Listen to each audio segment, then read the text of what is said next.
When you strip everything away, the arguments, the cold moments, the misunderstandings, the fear of losing what you've built, what you're left with is the raw truth of your relationship, and truth is the foundation of every breakthrough. You can't transform what you're unwilling to face. Most people don't fall out of love. They fall into patterns, into distractions, into stories they tell themselves about why things aren't the way they used to be.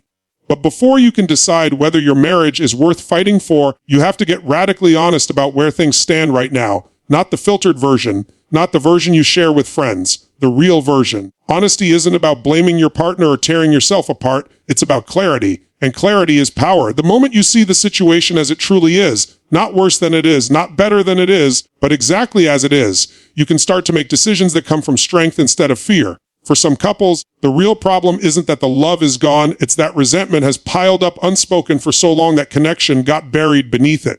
For others, the issue isn't the lack of passion, but the lack of presence. People change, seasons shift, and somewhere along the way, the marriage stopped evolving with the individuals inside it. And if you're really honest with yourself, you know the truth isn't always comfortable. It isn't supposed to be. Growth rarely is. But honesty is the doorway to possibility. When you ask yourself, is my marriage worth fighting for? You might already know the answer. What you're really searching for is permission. Permission to fight harder than you ever have, or permission to stop fighting for something that no longer exists in the form you hoped it would. But before you can give yourself that permission, you have to look at the relationship without the filters. You have to look at your partner not through the lens of who you wish they were or who they used to be, but who they are today. And you have to look at yourself the same way. What patterns have you been bringing into this relationship?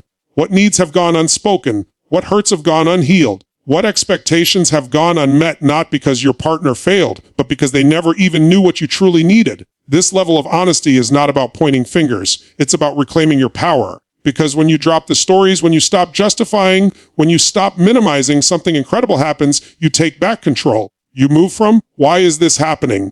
To, what can I do right now to change the direction of this story? Honest reflection gives you access to answers that have been buried under years of emotional clutter.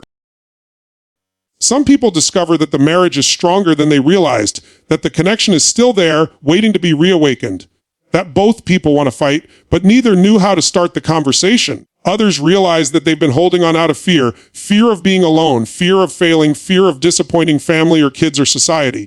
But a decision made from fear is never a decision that leads to freedom.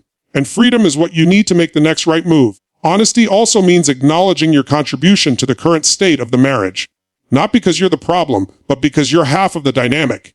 If you want change, you must become the kind of partner who creates change. You must ask yourself who you were when the marriage was thriving and who you've become along the way. Were you attentive? Were you present? Were you loving? Or did the demands of life slowly pull you away? Did you communicate what you needed? Or did you wait for your partner to read your mind? Did you let small pains accumulate until they became walls? This self-reflection isn't easy, but it's necessary. Because if the marriage is worth fighting for, you need to know what you're fighting to restore and what must be rebuilt from the ground up. And if it's not, you need to know that you're not walking away from something that could have been extraordinary simply because you were unwilling to face the truth. There's also another layer to honesty, being clear about what you want moving forward. Not what you think you should want, not what you wish you wanted, but what your heart actually needs to feel alive, connected, and fulfilled. When you ask yourself, is my marriage worth fighting for? The better question might be, is this relationship still aligned with who I am becoming? Sometimes the answer is yes. Sometimes the answer is no. And sometimes the answer is, it could be, if we both commit to change.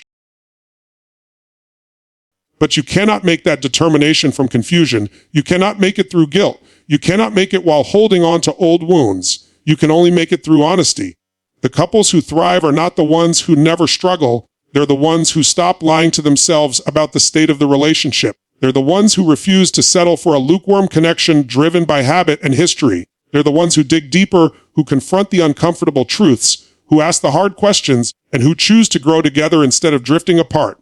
Honesty gives you the gift of certainty, and certainty gives you the ability to make a decision grounded in strength. Not in doubt, not in fear, not in disappointment. This is where transformation begins, because from this place anything becomes possible. The truth will set you free if you're brave enough to face it.